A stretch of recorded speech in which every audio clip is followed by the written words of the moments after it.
Hey everybody, Foley here, and it's time for the weekly news recap of the 4th to the 10th of March 2024.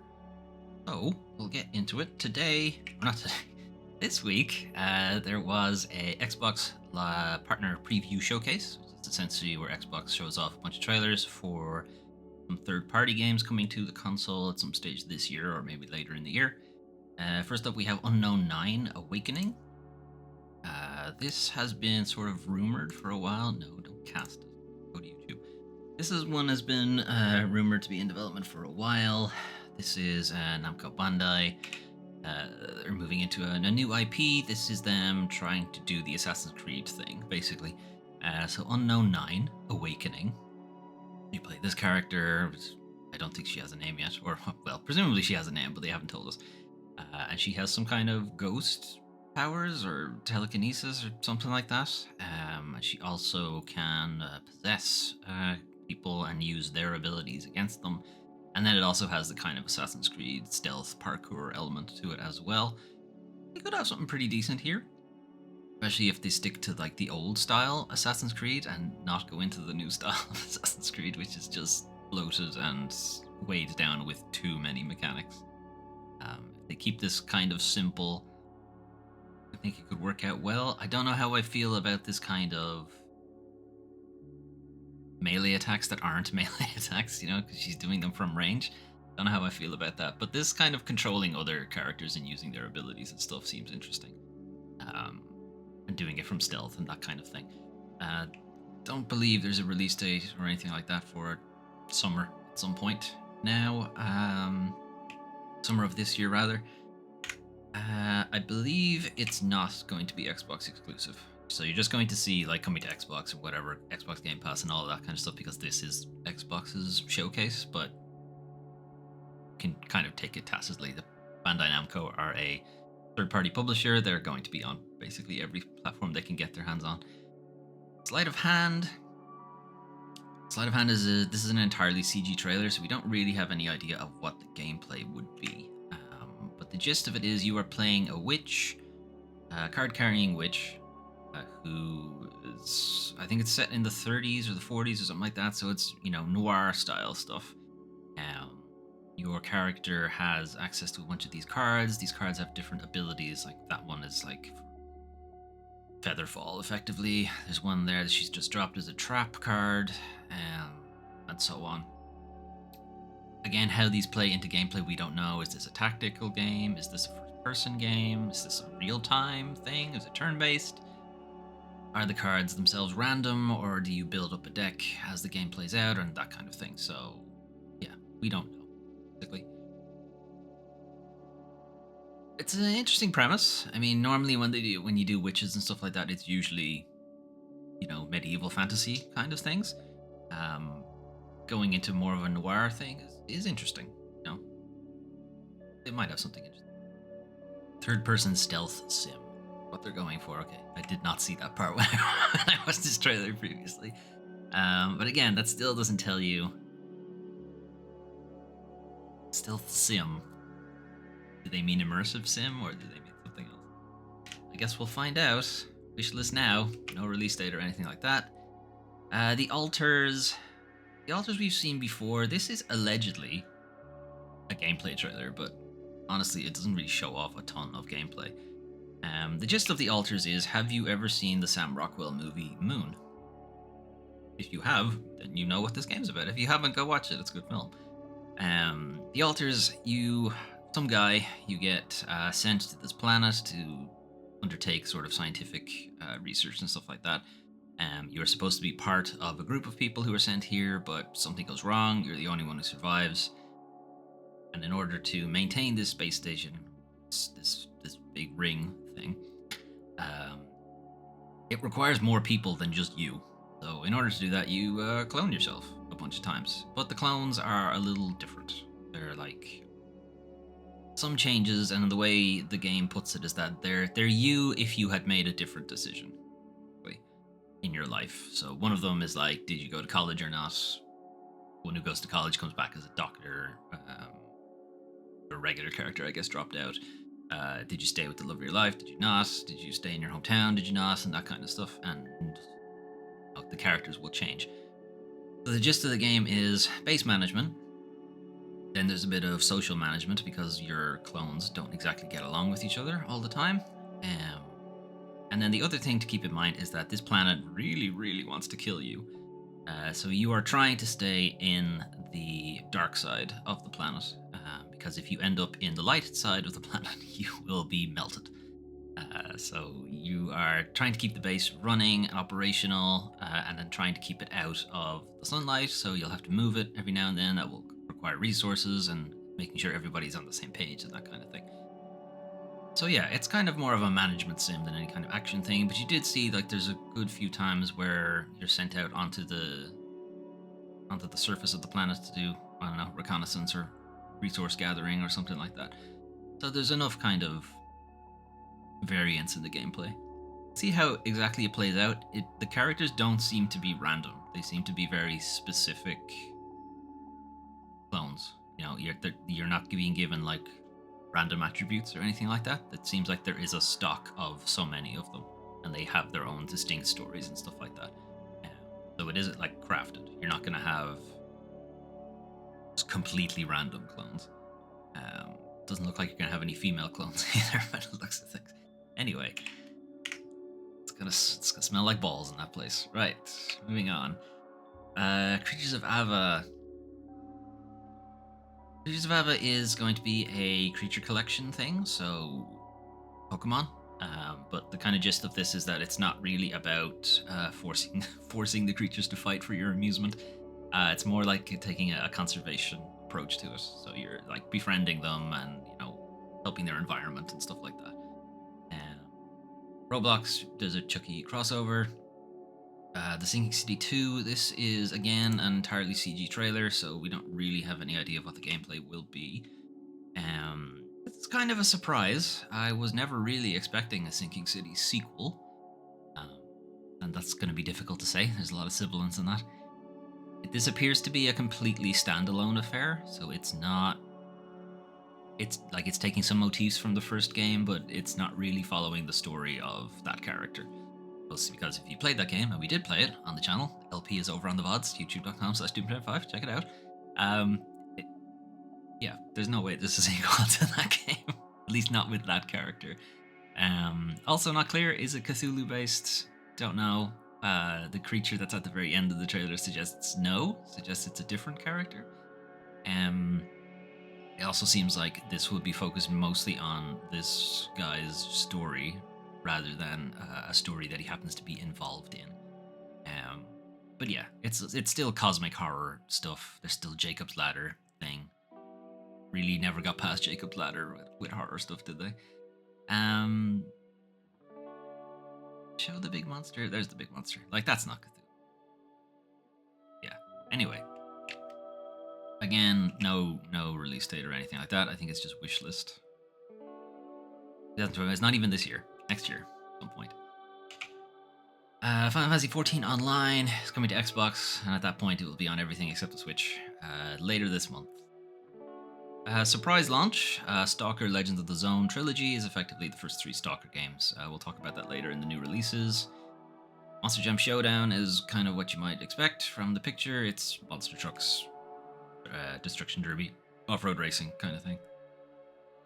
Persona 3 is getting some expansions, so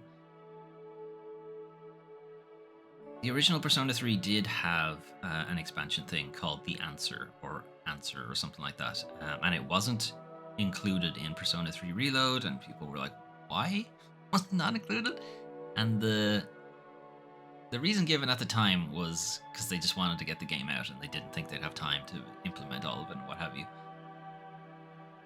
I think it was somewhat expected that they were going to pull a DLC thing on it, and that's exactly what they're doing. They're splitting it up into 3 parts. First part is coming pretty soon, March 12th, next week, Tuesday. And we'll finish some stage in September, with all of us. So it'll be March, May, and then September for all 3 parts.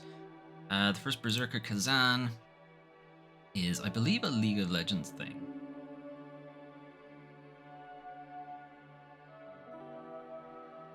I think it's a League of Legends character. I'm not sure. I don't play it, so I don't know. Definitely. I thought that's what this was.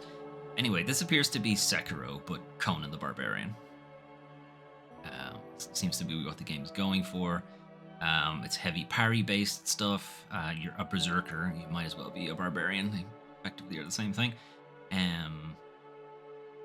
The color palette is really nice. You know, the black, white, and red always looks good. I think there's always a question about accessibility. Is this good for colorblind people? Because I imagine this doesn't have a lot of information for them.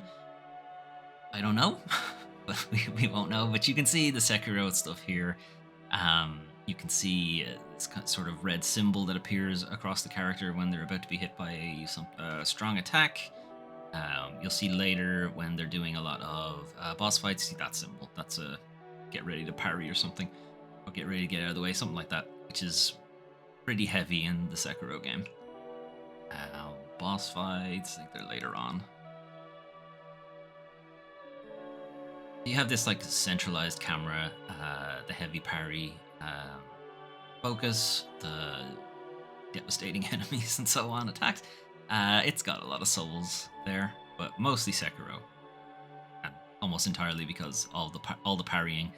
A very specific character. A lot of the Souls games, you sort of just build your character the way you want them to be. Sekiro, you didn't really get that. You were just that character. Had to deal with whatever their strengths and abilities were. So similarly for First Berserker Kazan, it's going to be much the same. No release dates or anything like that, but I believe it is going to be an Game Pass thing. Tales of Kenzera Zao, we played as part of Steam Next Fest on the channel. You can find it somewhere over on YouTube. Coming out pretty soon. Mostly just reminding you that is the case. Frostpunk 2. Again, it's sort of been... We've known that they've been in development with this for quite a while. But they've just broken cover, I guess, to tell people that, yeah, it's coming out-ish soon. 25th of July, 2024. Going to be on Game Pass. Frostpunk is a city management type thing where it's set in this winter apocalypse kind of thing. Not really my cup of tea, but people who like those kind of games really liked Frostpunk. Kunitsugami, Path of the Goddess. We will talk more about that later. I think I was gonna talk about it and then didn't add the trailer. So no, we're gonna talk about it now instead. So this is actually kind of a shorter trailer. Capcom themselves had a longer showcase also later in the week where they showed off more of Kunitsugami and more Dragon's Dogma 2. But we can talk about it here, I suppose. So this was shown off at a Capcom showcase last year. They didn't show off a whole lot of it. It looked colorful, pretty interesting, but they were very much focused on Resident Evil at the time. So they were kind of just showing this off as a sort of a taster. Now they seem to be going a little bit more into it because it will be out later this year. So Kunitsugami, Path of the Goddess. You're playing this katana-wielding character. It's split up into two sort of gameplay segments. So you have one segment that takes place during the day. It's more of a somewhat of a village management and preparation stage. So the gist of it is you are guiding this spirit maiden along the path. And when she gets to the end of the path, she will kind of purify that Torii Gate, spending your day trying to get her there, and also trying to build up resources and build up defenses for the nighttime stage. So you're rescuing people and then giving them jobs. You're purging defilement, so you don't have to deal with enemies attacking you from behind and stuff like that. And all the while trying to get to the Torii Gate if you can manage it during the day phase. And then at the night phase, the Torii Gate opens and enemies start to attack you. And at that point, it becomes a survival type thing where you are trying to deal with waves of enemies erupting from the gate. They are intending to kill the Shrine Maiden, and you are intending to stop that. So hopefully you've, recruited enough villagers, you've placed them in good enough places, and, you are a good enough samurai guy to keep her alive for however long the night takes. Not clear if they are the same length of time. If daytime is the same length of time as nighttime, it shouldn't be, but it might be, who knows. And there's a couple of other things that they go into in the main the main Capcom showcase. They're showing off that you can change what the villagers do on the fly. And they're not locked into whatever vocation you give them. You can also move them whenever you want to.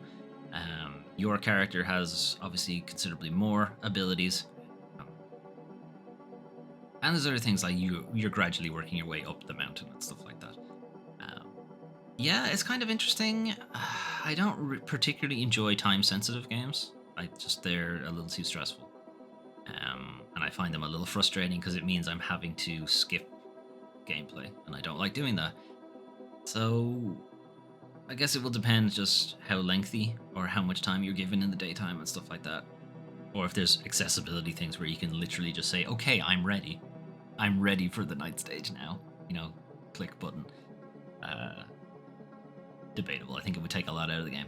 This giant centipede thing then is kind of showing off the more dangerous enemies, the boss types. I'm kind of hoping the boss types you're not having to protect the Shrine Mate. We'll see.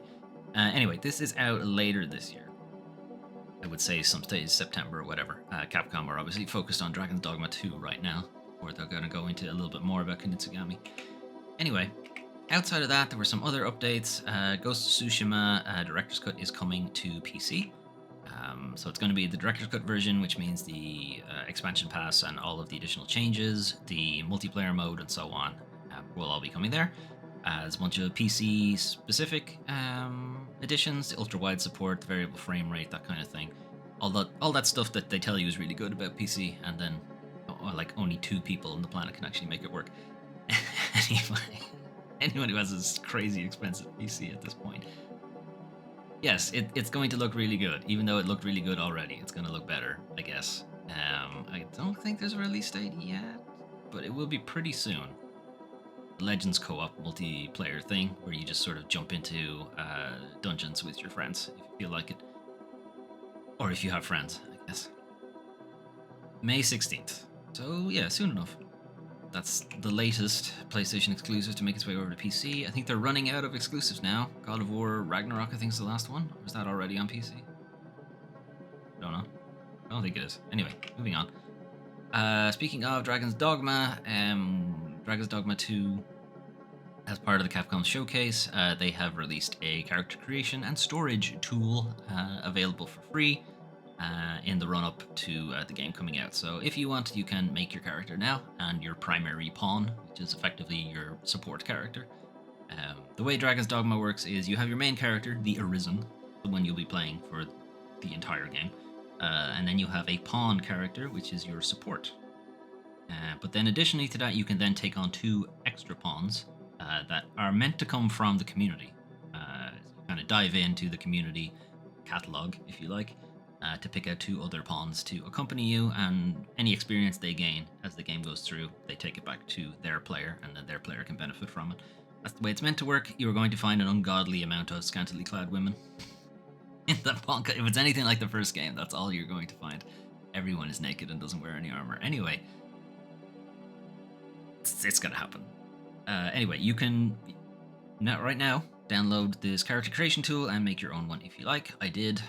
Previously, I meant to get a picture of my own one, but I've just woken up, so that hasn't happened. But it's pretty good. It's decently in depth. It's not like super duper in depth, but it's better than the Monster Hunter one, which probably isn't saying much. Anyway, moving on. EA Classics, including SimCity and a bunch of other stuff, have been just dropped on Steam. It's like EA just went, here's all the games. And just dropped a shit ton of them on Steam earlier this week. So a shit ton of Command & Conquer's Command & Conquer The Ultimate Collection, which includes like too many. The original Command & Conquer, Covert Operations, Red Alert, Tiberian Sun, Red Alert 2, Renegade, Generals, Tiberian Wars, Red Alert 3, Tiberian Twilight, and a great many expansions to go along with that. I think you can buy them all individually as well if you prefer to just jump straight into Red Alert or Red Alert 2. Is Red Alert 2 the one with Tim Curry in it, where you go spies? Anyway, additionally to that, SimCity 3000, Populous 1 and 2, Populous the Beginning, the 2 Dungeon Keepers, Sid Meier's Alpha Centauri, and which I believe is the base game and its expansion, and the Saboteur randomly. One of these things is not like the other. Saboteur is considerable generation change between all of those games. A lot of those games are almost DOS games, and the Saboteur is a PS3 360 title. Anyway, there's a full playthrough of the Saboteur over on the channel. Check it out. It was a pre-recorded one before I was doing streaming, but it's over there at some point. It's over there if you want to check it out at some point. Anyway, right now up until the 21st of March, they are all at a 60% discount on Steam. If you feel like jumping into any of those, your free Epic game this week is Astro Duel 2. I know nothing about this game. Astro Duel 2 is a sci-fi combat game combining top-down space dogfights with up-close platforming action. Whether versus or co-op, battle through space and on foot at the same time, strike with the fully destructible arenas, or just nuke them from orbit. Okay. Weird. Got a little bit of Velocity 2X to it. I mean, that Velocity had a similar kind of shmup section and then an on-foot sort of Metroid section to it. Okay, I mean, it's free. Why not give it a shot? I don't think this is a story thing, though. I think this is more of a arena battler. Anyway, moving on. Monthly games. So Xbox Game Pass gets a refresh for the beginning of March. So coming to Xbox Game Pass this month, MLB The Show 24, which is actually kind of a stealth PlayStation party game. This is technically a PlayStation exclusive. It's a PlayStation first party title, making its way to Xbox, probably because it's a sports game and people don't pay too much attention about that kind of thing. Control Ultimate Edition is returning to Game Pass. It was on Game Pass before and was taken down, and now is back up. I believe when it was on Game Pass earlier, it was not the Ultimate Edition. The Ultimate Edition combines all of the DLC and expansions and things like that. No More Heroes 3 is a really good action slasher type game. It's quite zany. It's a little, off-kilter. It's good. It's a good title. Then Paw Patrol, randomly for some reason. SpongeBob Battle for Bikini Bottom, again, is considered to be a pretty decent platformer. And then game preview of Lightyear Frontier. Lightyear Frontier is Stardew Valley with mechs. Actually, kind of does it a little bit disservice because a lot of Stardew Valley is the social aspect of getting to know the villagers and stuff like that. There's none of that in Lightyear Frontier. Lightyear Frontier is very much a base management type thing, but with more of a focus on farming and mining, which you do get a pretty cool mech, so you got that going for you. Those are some of the games you can play soon. What if you want to play something right now? You can play Unicorn Overlord from Vanillaware. I've been talking about this game for a good while, mostly because it's Vanillaware. They don't miss. All of their games are very good. This is kind of a different genre change for them. This is going to be a tactics-based game. From all the reviews I have seen of it so far, it's been pretty well received. And Vanillaware do some pretty good story and dialogue and character building and stuff like that. So yeah, I'm quite looking forward to this. It'll probably show up on the channel at some point. I do want to play their previous game, 13 Sentinels, on the channel as a full Let's Play, so we'll probably do that first before we get to Unicorn Overlord, but we will get to Unicorn Overlord at some point. So, the Thaumaturge, however you want to pronounce it. Thaumaturge is a isometric detective game, not unlike Disco Elysium. It's not quite as nuts as Disco Elysium. You are playing this character, I forget his name. He's from a completely fictional country that nobody knows as a scene on a map or anything like that. He has magic powers. He's a thaumaturge. He uses them to kind of summon creatures from across the veil or something like that, and he kind of partners up with them. It's got a little bit of persona going on in that case. And then he can use their powers to sort of influence other people, and you use that to do detective-y type things, solve murders and uncover mysteries and things like that. The whole story of the main plot of the game, I'm not actually entirely sure of. I think the idea is that your character is slowly dying from this power, and they're trying to figure out a way to get around it. But the main gameplay is mostly just using your powers to sort of finesse your way around social situations and detective-wise. And then when things eventually inevitably drop into combat, you do have combat mechanics. You did see that there's kind of cards and decks and stuff like that. It's not as random as that would suggest. The cards are more of a display for the UI, really, than you just having to worry about randomly being given abilities. You don't really have that problem. I played a little bit of this when it was in Steam Next Fest. It didn't run particularly great on the Steam Deck, which is why I didn't put it on the channel. But I did like it, so I'm kind of hoping that the console release will be pretty soon. As it turns out, as I said, the Steam Deck can't really handle it. So I'm hoping the console release will be soon. They have mentioned that they are planning to bring it to PlayStation and Xbox, but for now, it is currently only on PC. Moving on. We have Reveal. Reveal is a first-person horror puzzle type thing, so another PT. Because we can't have PT. We can't have nice things because Konami is Konami. I played a little bit of Reveal, the demo. I don't remember if I played it as Next. It was a Next Fest thing, but again, I think it struggled to run on the Steam Deck. So I don't think I had it on the channel. I don't think I did. Maybe I did, but I don't remember. So you are kind of jumping around different scenes and stuff like that. I believe the main gist of it is the character used to work at the circus, and there's some traumatic experience around his family at the circus. So his wife and his kid, something went wrong, and now you're having this sort of really vibrant PTSD effect. And there is a stalker character, so there is a horror element to it. And because it's a cat and mouse stalker thing, I'm like, I really don't like that kind of horror. It's boring. Like, it's scary up until he catches you, and then he catches you, and the horror's gone now. Now it's just frustrating, because I'm, okay, you've done the horror scary bit, I now want to get to the next part of the game. But no, I just keep getting caught. I hate it. I hate it so much. Anyway, I'm not going into it. I'm not going into why I don't like cat and mouse horror games. Anyway, as mentioned at the Xbox Partner Preview, this Stalker Trilogy is now available on PlayStation as well as Xbox and PC. I don't think Switch, but I'm not sure. So it's the first 3 Stalker games. Don't ask me what they're called, because I don't know. Shadow of Chernobyl, I know that one. And then after that, I don't. Call of Pripyat, I think. I don't know what the third game is. Pripyat might be the third game. So the Stalker games are like first-person shooter type things, but they are pretty hard. Not hard, they're just brutal. Like the zone, the Chernobyl zone, as you might imagine, can kill you very quickly. But they are considered to be very, very good games. I've never played them, so I am interested to check out this trilogy, because I've heard some very good things about Stalker. And anytime Stalker 2 comes up, people are like ravenous for any information about it. And I know when it was delayed, people were like, oh, come on, I just want to play it right now. So I think I will give this a shot, and we may or may not. Clear Sky, I haven't heard of that one. That's the second game, I guess. Cool, I mean, what I was told effectively was they're Metro games, but jank.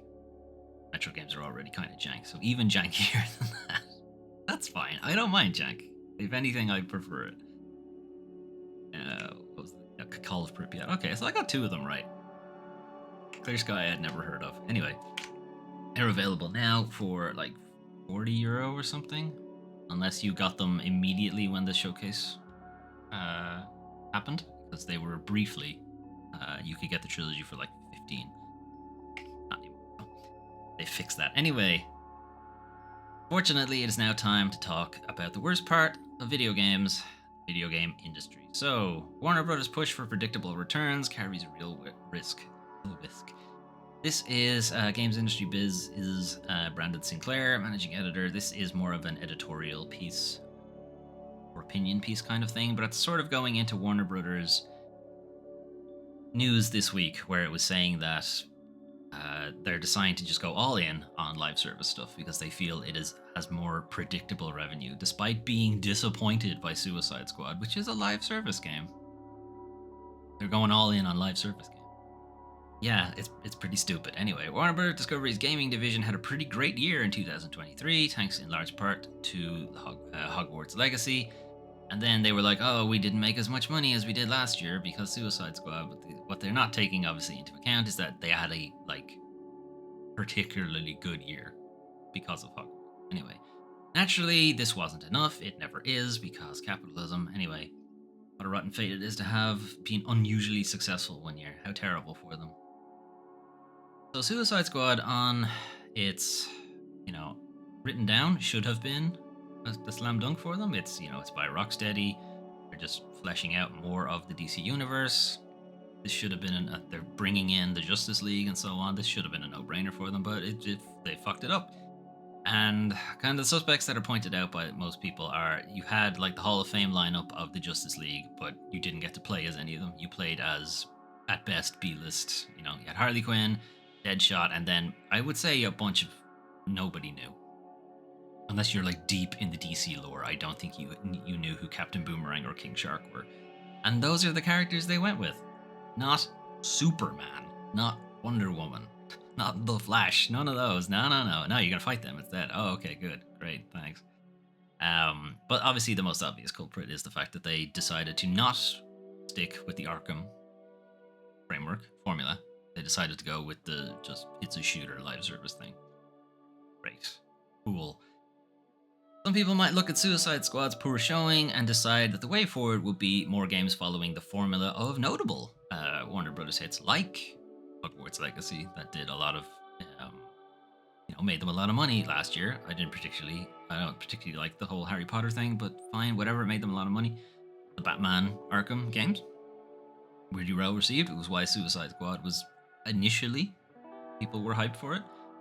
Or the Shadow of Mordor, the Mordor games, again, not my cup of tea, but they did pretty well for Warner Brothers.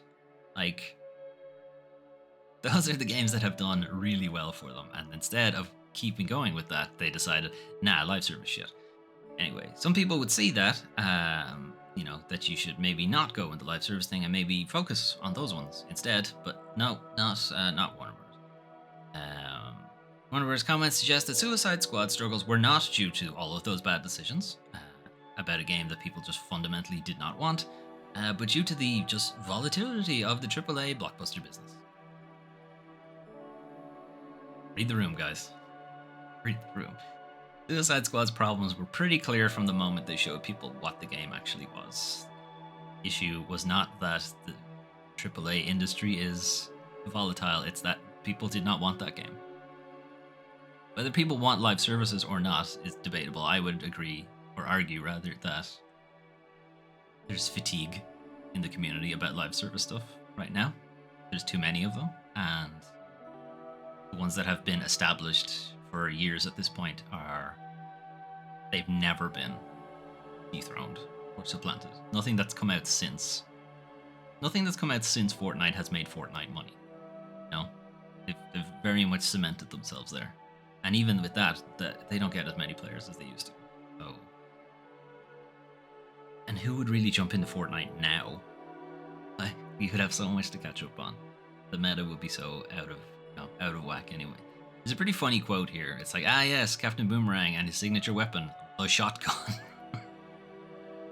It kind of just points out how Suicide Squad from the beginning just did not know really what kind of game it was trying to be, or rather that it took the lessons it learned from the Arkham series and just threw them away. Like the Arkham games, as is pointed out here in this article, Arkham Asylum, essentially the gameplay was reworked to fit Batman's world. So what they're going with here is that the Arkham games very much copied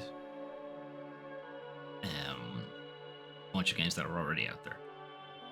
It had a lot of stealth gameplay from stealth games that had previously existed. They were taking the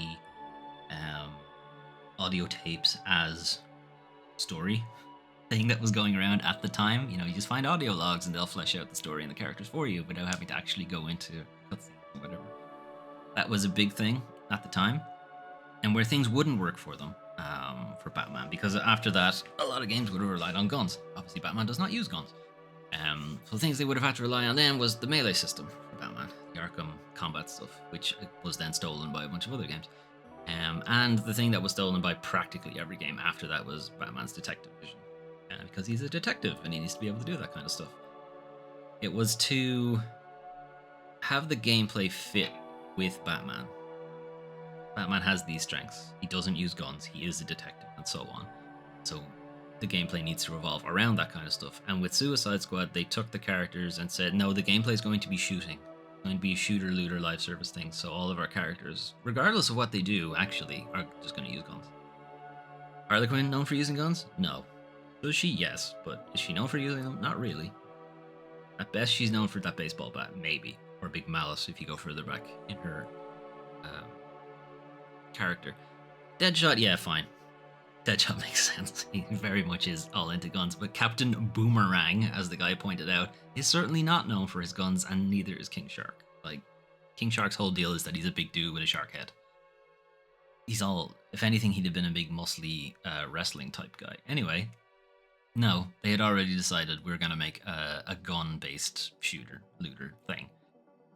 So fuck Captain Boomerang and his boomerang, I guess. Like, it would have been like doing a Justice League thing and saying Superman has to use guns. That's effectively what they've done. Like, who cares? Who cares that Superman has all these abilities? Or is known for these abilities? We want to make a gun game. Why didn't you just make a gun game? Anyway. That kind of disrespect, if you like, to the source material sort of... I don't think it was very blatantly obvious to people, but I think it was sort of there subconsciously that maybe, like, this game is kind of disrespectful and maybe they don't really know what made the Arkham series, you know, why people liked it so much, because it was so close to, like, the Batman series, the Batman myth, if you like. Anyway, rather than them taking, you know, that kind of information and going, hey, we did really well with Hogwarts because people liked being able to be so close to the Harry Potter stuff. We did really well with the Batman Arkham games because people really liked Batman and really liked being super close to the Batman stories and what have you. Shadow of Mordor actually weren't really close to Lord of the Rings stuff, but whatever, people still liked it. And their takeaway was not to make more games like that. Their takeaway is instead to make weird live service shit. Anyway, how do we develop a game around, for example, Hogwarts Legacy or Harry Potter that is a live service? Why does it have to be a live service? Where people can come in and live and work and build and play in that world on an ongoing basis. What are you talking about? So coming out of this quote, the kind of idea is that the live and play part, yeah, okay, that's fine, so long as live just means, you know, a couple of hours and not I have to this is now my second job kind of thing, which is what a lot of live services turn into, because they just want to keep you there all the time spending money without realizing that every other live service is doing the same thing. If you had a live service that didn't require that, people might be a little bit more interested in it. If, like, literally you spend a couple of hours, you'll have everything, come back in a month, do it again, like, that's okay.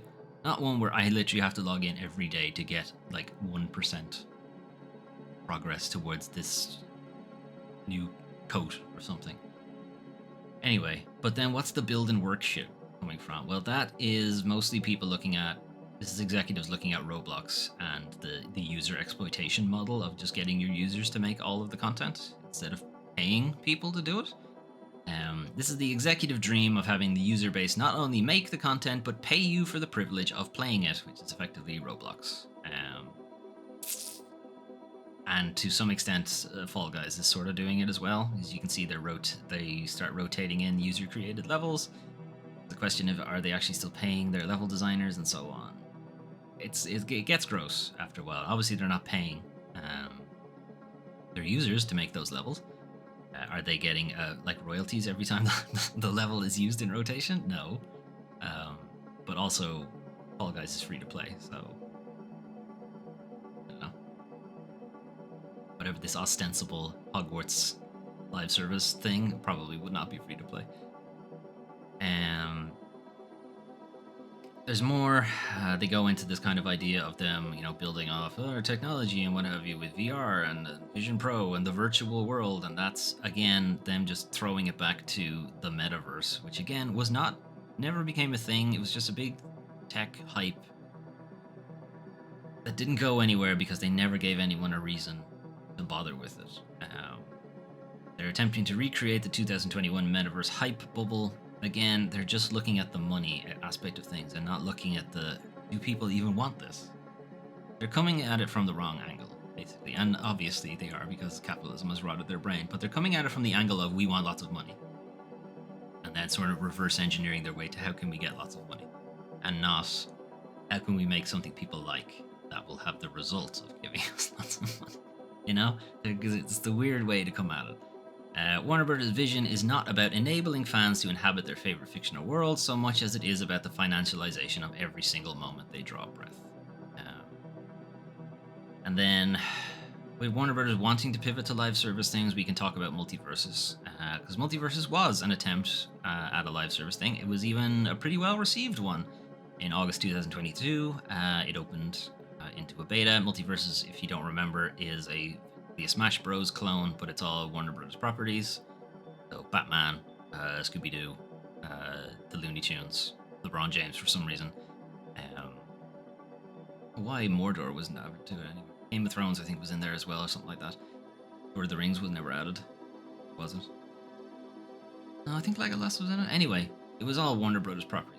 And it did pretty good, like 20 million players in a single month, but it couldn't keep them engaged. And then March of last year, it was pulled down and hasn't come up since. The reason they gave at the time was so they could work on the content cadence of new characters, maps, and modes, among other things. Now, that is something every live service has to deal with, and it is their own fault, because they started this. They started this whole, log in every day and there'll be a new thing for you every day or every week or something like that to keep you engaged, keep coming back, only play our game, just our game, no other game, spend all your money in our game. They did this to themselves. And now every live service, it's expected that you have something new constantly to bring people back in.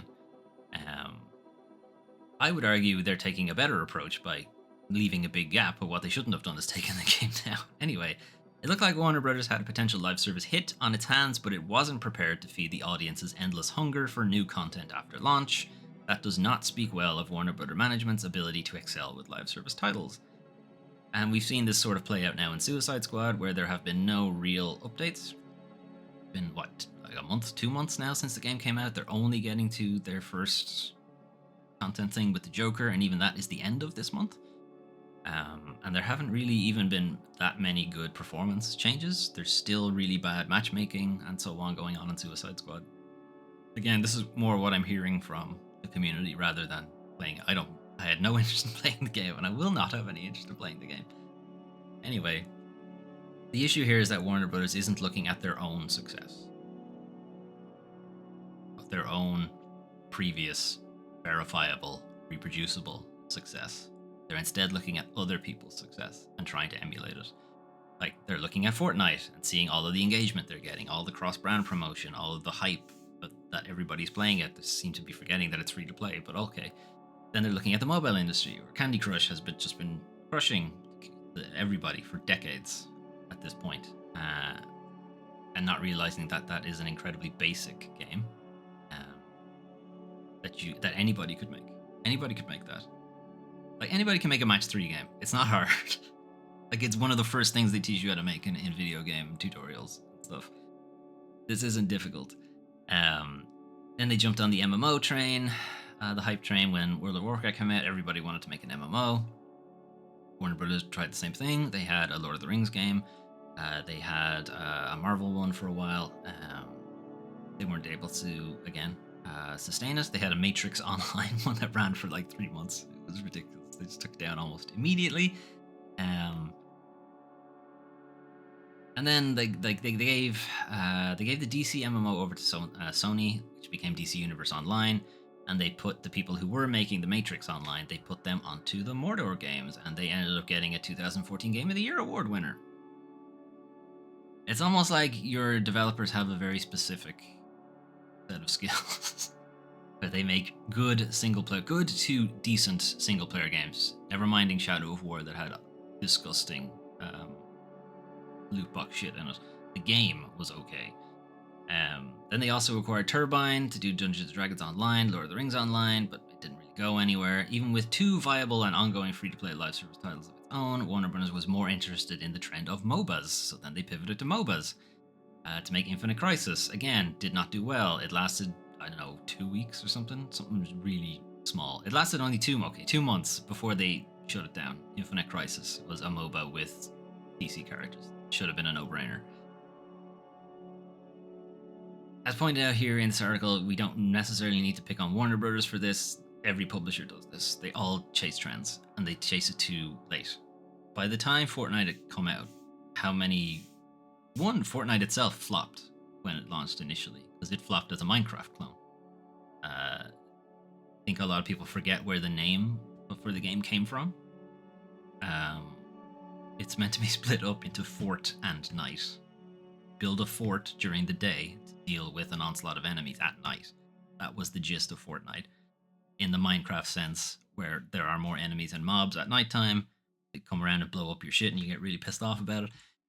The deal with Fortnite was that you would build your fort during the day, and then at night they'd be attacked, and then you'd weather that storm to build your fort up even bigger, and then you get better at being able to weather the storm and so on. That flopped initially, and then they pivoted to the PUBG model, effectively the Battle Royale model. And because it was a much smoother experience, a much more polished experience, they had a lot more experienced developers at Epic versus PlayerUnknown. Fortnite did a lot better because of that, and eventually took the crown from PUBG for the Battle Royale of choice at the time, and then Fortnite ballooned into this crazy thing. But the point is, it flopped initially when it was trend chasing, and then it chased a different trend and won. Sometimes that happens. Most of the time it doesn't. Most of the time you've missed trend. By the time you have finished developing, Suicide Squad would have started development when live services were just sort of becoming a thing. And then 8 years later, they're thinking they're going to strike it hot while the trend is still hot. It's not. The trend is dying or is dead at this point. And then they decided to release it. Games take too long to make to chase trends. Unless you have already started. That's basically it. Or you'll pivot in the middle of development. It's kind of what happened with Fortnite. That's really the only way it's going to work. And the only reason Fortnite were able to do that is because they were backed by Epic, and Epic is backed by Tencent. So they had the money to do it. Vast majority of developers don't have that kind of money. Or publishers, for that case. And publishers are so risk averse they wouldn't have taken it in the first place. Anyway, publishers of all kinds have longed to create predictably growing revenue. So a lot of them are looking at the AAA thing and seeing they make a lot of money when the game releases. And then not so much money afterwards. Because they're waiting in between releases, so it dips down again. And then they make a lot of money, which it's great. So it's up and down a lot. And if the game doesn't do particularly well, the up isn't that great. And that's kind of their issue with the upper management issue with the revenue stream for AAA games, or just for console games in general, PC games. Single release standalone titles, we'll say, is that they're up and down. They're not like a flat amount of money, or if they prefer a complete diagonal line, which is not really going to happen ever. Even with live service stuff, I don't think it would ever happen. It would plateau eventually and then drop. Anyway, this is why they've gone more towards annualized releases, which is why you see a FIFA game every year, a Call of Duty game every year kind of thing. Episodic games. They attempted to break their games up into, like, The Walking Dead, episode 1. Like every month there'd be a new episode kind of thing. Or the subscription service things, because they'll be getting just the subscription money in. Why they went that way with that, because they would have a constant revenue stream, even if it wasn't like the spikes you might get with console full releases. You'd still make a little bit of money all the time. In its own quest for more reliable revenue, Warner Bros. Is proposing to eschew the type of game that has produced its greatest successes in favor of a different kind of console and PC game that many of its existing fans have a strong aversion to. Yeah, they don't come to Warner Bros. For their live service shit. They come to Warner Bros. For their really detailed, in-depth, single-player,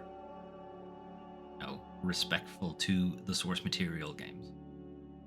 Other than Shadow of Mordor, which is very much not respectful to us, but anyway, it was still a decent enough game. Instead of going with the stuff it's really well known for, it's deciding to chase a trend. Long after it's gone cold. It's pivoting the company and the studios to a type of game it has not enjoyed nearly as much success with, or any success with, I would argue. Anyway, enough shitting on Warner Brothers. To shit a little bit more on Warner Bros. Warner Bros. Is now erasing games as it plans to delist Adult Swim published titles. So this is mostly coming on the back of the Warner Bros. Discovery merger that did not go particularly well, because they are now just cutting off anything that doesn't make money. fuck game preservation. Fuck keeping your customers or anything like that. Just no. If it doesn't make money, it's gone. Warner Bros. Discovery is telling developers it plans to start retiring, whatever that means, games published by its Adult Swim Games label. Now, Adult Swim didn't publish a lot of games, about 18 games, maybe 20. And they haven't, I don't think they've published anything in a good while, and that entire section of Warner Bros. Discovery has effectively been wound up. It's mostly a skeleton crew at this point. So 18 or more games could be affected. So this story was first reported by developer Owen Reedy, whose game Small Radios, Big Televisions was published in 2016. It is a kind of puzzle game that's a bit like Fez, and then it's got a little bit of a psychedelic trippiness to it. It's decent enough. It's a pretty short game, and now it's free to play because Owen has decided to just release the game himself, or port it if you like, or whatever. Download for free from his studio's own website if you feel like getting it. If you buy it now, I don't think he gets any of the money in the first place. It goes to Warner Bros., who are planning to retire the game, whatever that means. He was sent correspondence from Warner Bros. To essentially tell them that the game was being retired by Adult Swim Games' owner, Warner Bros. He responded to the company's decision by making the game free to play on his website. Polygon reached out to other developers who had some similar stories to say, but a lot of studios were kind of still in the dark about what exactly retiring your game means. Does it mean delisting? Does it mean deleting? What does that mean? So Molinari, whose game Sound Dodger Plus, again, was published by Adult Swim. I don't know if they're delisting it or deleting it. They didn't tell me. I pleaded with the rep to transfer ownership of my company as I still retain all IP and game rights. I sent him a link to the Steam's transfer page that explained clearly how to do it. It takes like 3 clicks, transfer ownership to me, and they rejected my request. Cool. Thanks for that. The reason given, they said, it stems from logistical and resource constraints and the limited capacity of our team. It's 3 clicks, literally 3 clicks, and you're already on the phone to the guy in the first place. It could have been done with no trouble whatsoever. I'd say there's more of a legal thing there, but whatever. They want to still own the game, but not do anything with it. Molinari expressed frustration with Warner Bros.' planned removal of his game and others. That it would lead to over a decade of downloads, community guides, reviews, and patch notes just suddenly vanishing. While he can, as he said, he still owns the IP and all rights to it, he can republish the game himself on Steam if he has to, but he would rather not do it. Mostly because doing that essentially creates a new listing of the game. So any previous metadata that would have gone with it, the wish listing, downloads, any community guides, any community stuff in general, is still tied to the old listing. Puts up a new listing for the game, he doesn't get any of that. And he kind of wants to keep that because it's engagement with the community, the people who actually like his game and want to play it and would play a sequel and so on. Losing access to them is kind of the problem, and not being able to tell people that it's the same game, Also being able to tell people that if I make updates to the game, this is where you have to go to get the updates. You can't go to the old listing because I can't update that. It's a real pain in the ass, basically. Whereas they could just go click, click, click, done. Anyway, the other legal requirement for republishing the game myself is to remove any and all mention of Adult Swim games, and this is kind of ridiculous. Whatever about, removing logos and what have you, but the really shit thing is that they want them to remove them entirely from the credits as well. I asked for clarification, and he even wants the credit sequence altered to remove the names of all the Adult Swim Games team. I'm a huge supporter of games preservation, and this is a direct blow to properly crediting the people that worked on the game. You're essentially just memory holing all the people who helped publish the game. That is extremely shitty, and these are ostensibly their own employees they're throwing under the bus there.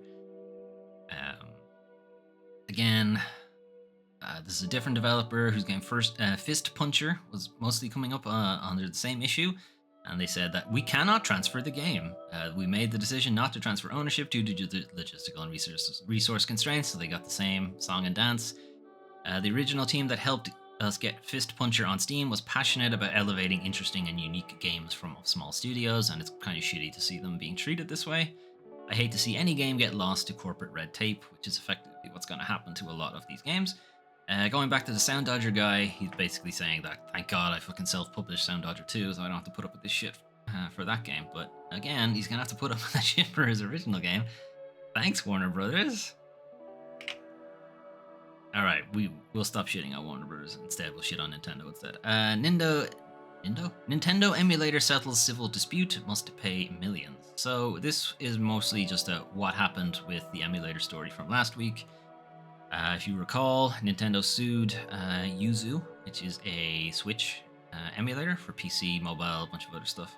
And they alleged that the software allowed folks to illegally download Tears of the Kingdom over 1 million times before the game had even actually been released. I made the argument that emulators don't facilitate piracy. You know, you're not responsible for what people do with the software. The software just allows you to play games. That's it. There's no downloading or anything like that. I make the same argument for torrenting and peer-to-peer network software and stuff like that. What software they decide to transfer to each other is immaterial. The program just facilitates it. That's it. They could be fully legitimate files, and a lot of peer-to-peer torrenting stuff is legitimate file. It's just some of it is piracy, and that's not their fault. The real issue here is that, well, one, they chose to settle, which obviously kind of takes any kind of discovery or figuring out, you know, what the exact details of the issue were or anything like that out of the realm of the public. So we're never going to know, basically, unless somebody leaks it, what exactly was the issue. So Tropic Haze, which is the owner of Yuzu, settled and fully agreed that they were in the wrong and they're going to have to pay Nintendo 2.4 million as opposed to like several hundred million if the lawsuit had actually gone against them. They have to stop offering Yuzu and hand over the emulator's website and not do anything like this again. So they're effectively going to have to exit the emulation business entirely. The settlement still requires judges' approval, but I don't see why the judge wouldn't agree to it. They've both decided to go to settle, so I see why they wouldn't bother. Anyway, we write today to inform you that Yuzu and Yuzu support of Citra. Citra is a 3DS emulator. That's also being taken down. Are being discontinued, effective immediately. Yuzu and its team have always been against piracy. And as pointed out in this article by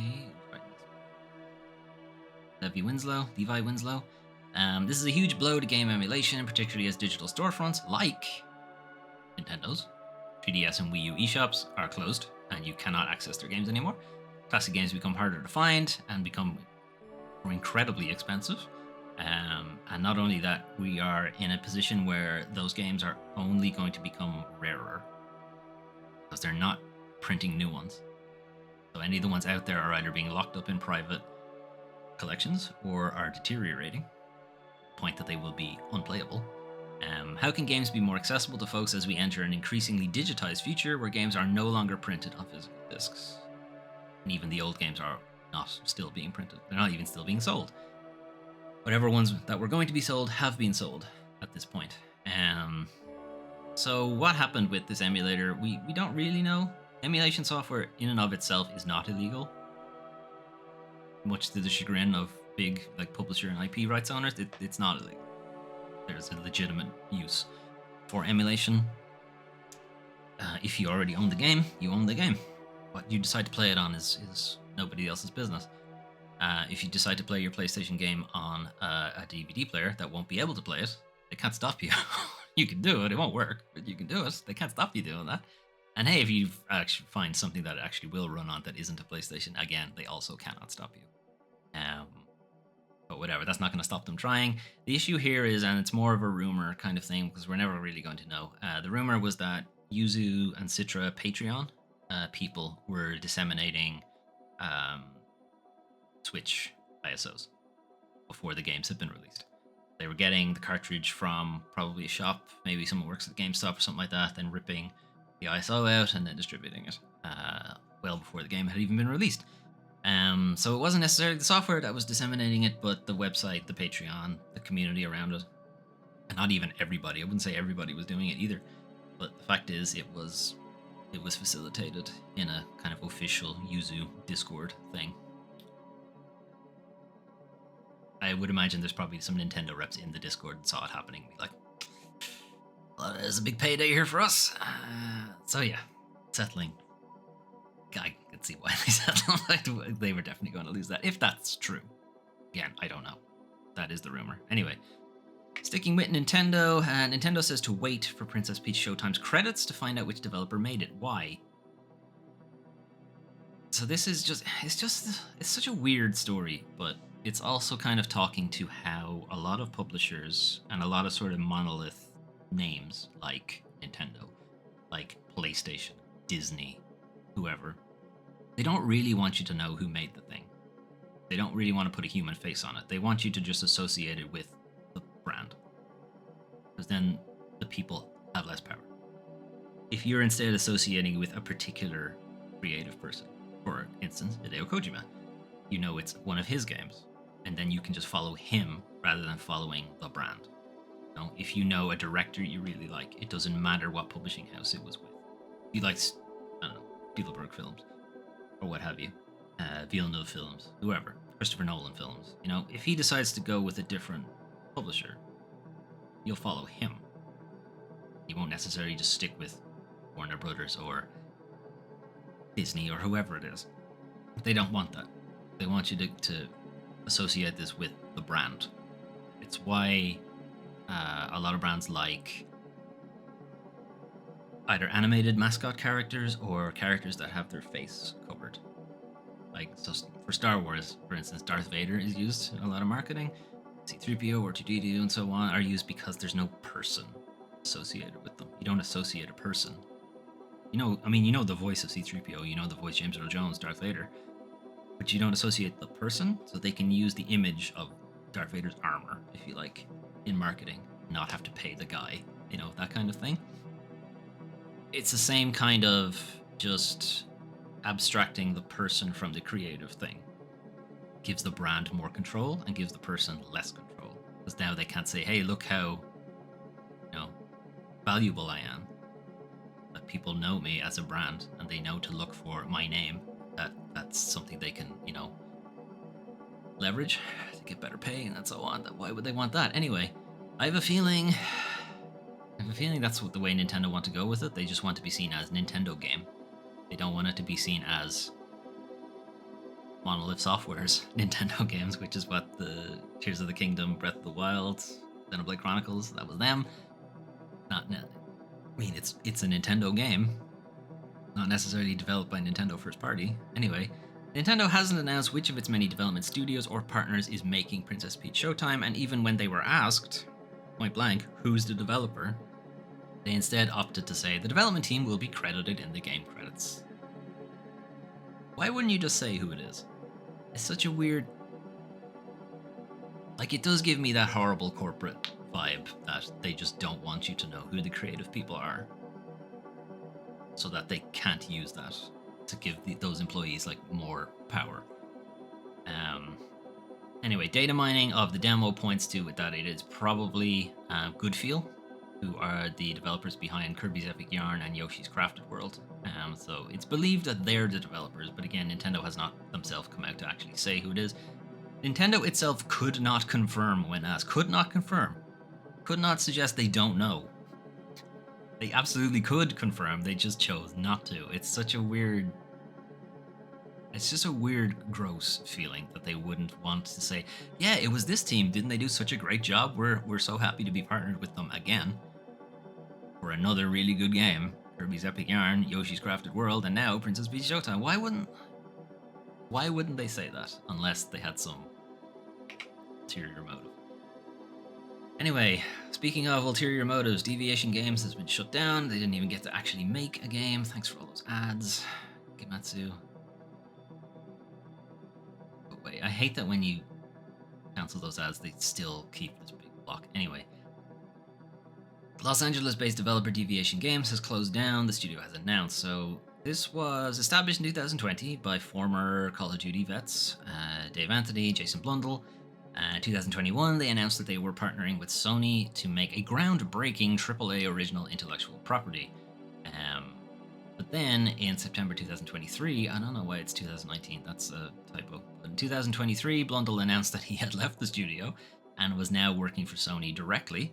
And now it has transpired that the studio itself has been shut down. They didn't even get to make a game. They, they created this new development team, new development house, hired a bunch of people, started working on this game, and then shut down. How many people's lives has that fucked up?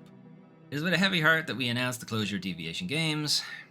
The Chief Human Resources Operations person say, I want to express my deepest gratitude to our entire team. Thank you for all your hard work, dedication, yada yada yada. Deviation Games will soon host a networking event for the staff affected by the closure. Thanks. Wow. Are you going to also help me fucking relocate now that I had to move so that I could work for this company that has absolutely shafted me? No? Thanks. Appreciate it. I mean, at least they're doing something, I guess, but not great.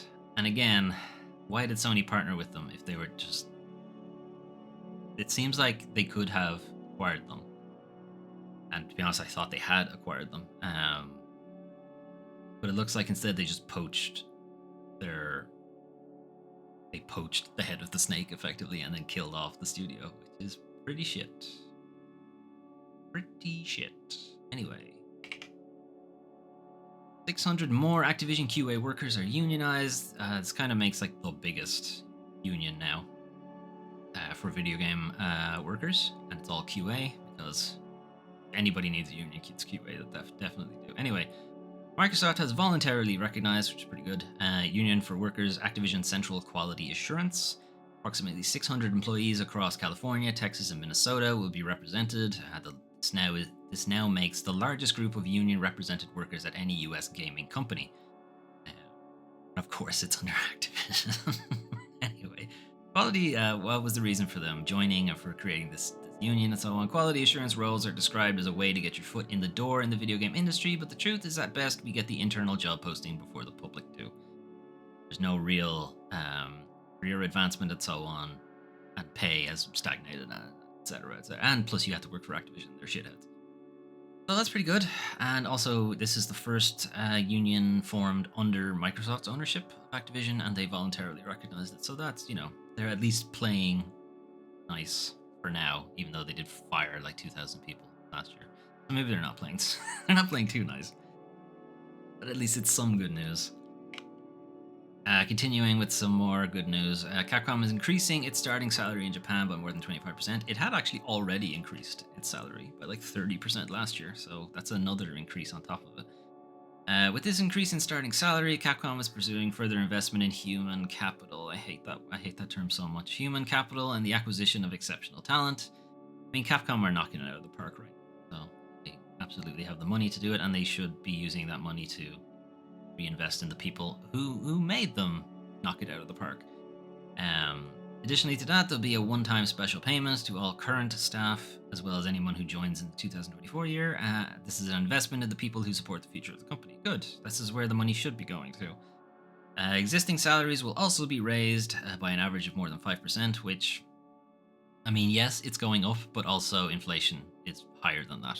So, not even keeping track or keeping pace with inflation. But anyway, Capcom had already increased employee salaries by 30% April in 2022. So, it's still doing that.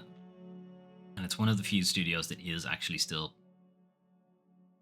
that isn't laying off people. It's actually using its ridiculous revenue that it got over the pandemic to pay the people that gave them that ridiculous revenue instead of just buying more stock. Anyway, a lot of this, you'll hear it coming out of Japanese companies because the Prime Minister at the time specifically called for Japanese companies to start paying workers more as inflation takes hold in the economy. So we see Nintendo did something similar, Sega did something similar. Capcom, as we said, had already done it in 2022, and now they've done it again. So yeah, it's almost like paying your people is maybe a good thing. Nintendo are doing really well right now, and Capcom are doing really well right now, and Sega are there. They're not doing great, but they're still there, I guess. Okay, we'll leave Born Overlord to play in the background. Anyway, that's your news for the 4th to 10th of March 2024. So we had the Xbox Partner Showcase showing off a couple of games. A lot of them are pretty far off. We're not going to see a lot of them for quite a while. Unknown 9 looks pretty interesting. The altars look so. I mean, a lot of them look interesting. They're just really far away. The altars look pretty good. Sleight of hand. I need to see actual gameplay before I can say anything about it. Kunitsugami is interesting. Again, the time constraint around it, I'm not sure how I feel about it. Well, I do know how I feel about it. It's not good. Gonna have to see just how strict the time stuff is. Like, can you comfortably get everything done in the daytime slot, or are you having to like prioritize and stuff like that? I get the prioritize, but thing is, would make the nighttime stage more interesting or more tense and what have you. But also, I don't really want the kind of tension. I guess I just want to play, get a video game and have fun. I don't know. Anyway, we'll see. We'll see how the game is balanced. Then Capcom had a bit of a showcase. They showed off a bit more Kunitsugami. Dragon's Dogma has a character creation tool available now if you want to try it out. Ghost of Tsushima is getting a PC release.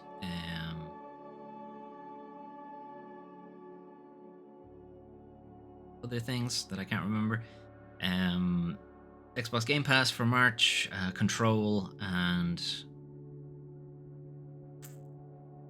Lightyear Frontier as a game preview, and then there's some sports games and some kids games, and there was one third game, and I can't remember what it is. I don't know. There's a third game that seemed interesting. New releases we're seeing here: Unicorn Overlord, and then the Thaumaturge, Reveal, and the Stalker trilogy that was announced during the Xbox Partner Showcase. It's pretty decent ones, and I think a lot of them have been getting some pretty good reviews. And the Stalker trilogy is already like a cult classic kind of thing. Reveal, I think, is getting kind of middling reviews. But again, I'm not seeing many reviews from it either, so I think it's somewhat flying under the radar for other big outlets. I think they have enough things to worry about, and they're probably all doing a lot of previews of like Dragon's Dogma and Rise of the Ronin or whatever, because that's out pretty soon.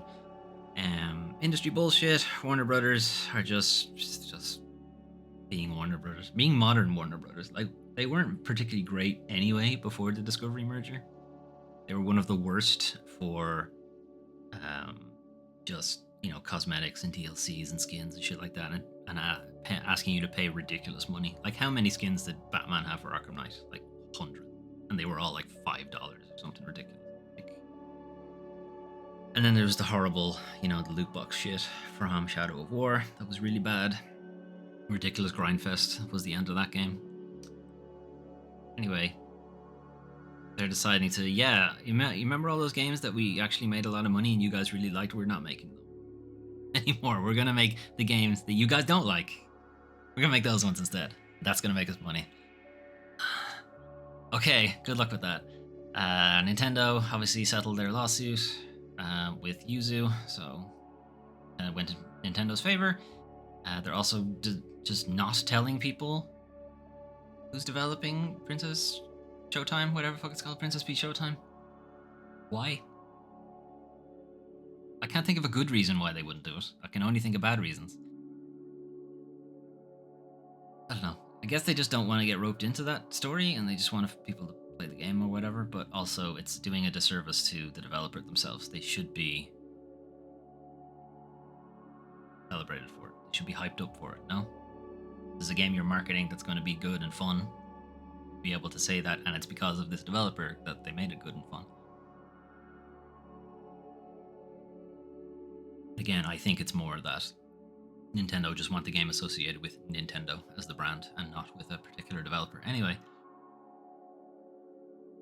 what else do we have? Capcom increasing their salaries for their employees and not just buying stock. And anyway, I don't think Capcom was a publicly traded company in the first place, but still, at least they're reinvesting it into the people who made the money and not just keeping it for the upper level people. Anyway, that's it for the news. But what's happening over on the channel this week? We have our game card for 2024. So these are the games I'm intending to do Let's Plays of. How many of them I'll actually get to is probably debatable because this card has not changed in a while now. So probably not going to get to a sizable chunk of this card, but I'm gonna keep trying. but we'll see. Anyway, I did finally start Stasis Bone Totem, so that's going along. And then Alone in the Dark up here will probably be the next full Let's Play that we do.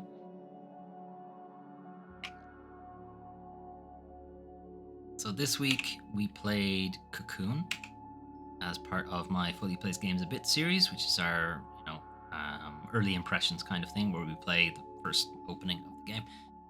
Cocoon is really good. It's a really good puzzle game, where it actually doesn't tell you anything about what to do. You sort of have to figure out everything all by yourself. There's no real tutorial or anything like that. I mean, there is a tutorial, but it doesn't make it obvious that it's a tutorial, I guess. It's sort of like the first level of Super Mario, First level of Super Mario is technically a tutorial, but it doesn't really come across that way. It just sort of comes across as the first level. They take it easy on you. Anyway, it was really good. I didn't do a particularly long stream of Cocoon because I felt like I was showing off too much of the game, and it is a puzzle game. So, that's showing you how to solve the puzzles, I think, takes a bit of the fun out of the game for you if you decide to play it. Anyway, we played that on Friday, and next Friday we are going to play El Paso Elsewhere, assuming I don't have D&D. So this is kind of more of a placeholder, I suppose, because I am planning to have a D&D session with my D&D people next week. But if it doesn't go ahead, which it might not, we will play El Paso Elsewhere instead. We did play a little bit of this as part of Steam Next Fest. I kind of want to play the full game myself, and this gives me an excuse to start playing it, so there's that. El Paso Elsewhere, as you can see, is a throwback to Max Payne. And it's like PS2 shooters and stuff like that. But it's pretty grim, and despite the art style, the art style is very much just a throwback thing. But the dialogue is very noir and very kind of grim dark stuff to it. I don't know. It's got an appeal to it that I quite like. Anyway, if there's no D&D, that's what I will play. So next week, the schedule looks much the same as it has for a while now, except El Paso Elsewhere is in there. So Banishers, Ghost of New Eden. We're still really only scratching the surface of that game, I think. I think we're like properly into the game now. We'll be moving on after that. Stasis Bone Totem, we're about halfway through it, I think. Feels like we're about the halfway, maybe a little bit before the halfway mark, but we're pretty close to it. Stasis Bone Totem is a point and click horror type game. Playing 3 different characters, and the characters are getting split apart a lot. And having to sort of reconvene. And a lot of the game's formula or the game's flow is that 3 characters come together, find a problem, or a problem is inflicted on them that ends up having them split up, and they all have to do something to collect back together again, and then something happens that splits them up again. That's kind of the way the game has been going. But the story is really interesting. It's super gross and super grim, but it's an interesting story. El Paso Elsewhere we had a look at there. Throwback to like Max Payne type things. And then Rain Code, again, I have no idea how close I am to the end of that game. I feel like I'm either very close to the end of the game, or we have just hit like a twist and now there's a little bit more left. I don't know. It's a weird one. But yeah, some things have happened. I don't want to go too much into spoilers, but some things have happened. We're in a pretty bad situation right now, and things absolutely could get worse where they are. Anyway, that is the plan for next week. So Banishers on Tuesday, Wednesday, Stasis Bone Totem on Thursday, El Paso Elsewhere if I don't have D&D on Friday, and Master Detective Archives Rain Code Saturday, and then we'll be right back around to the weekly news recap. This show that you're watching, except next week. Also coming up soon is my Twitch affiliate anniversary, which is insisting that I make a thing out of. So I will make a thing out of it. It will be the 21st. Rather annoyingly, it's not the 22nd. I would have rather have done it with Dragon's Dogma, but here we are.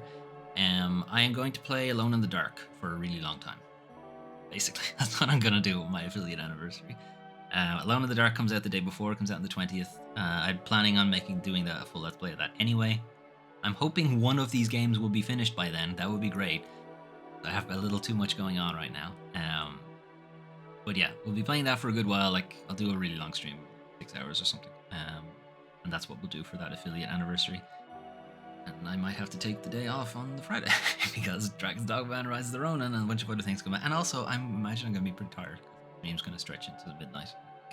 Anyway, this is the plan for me for next week, which I feel the anniversary is the week after. Anyway, I'm going to head off.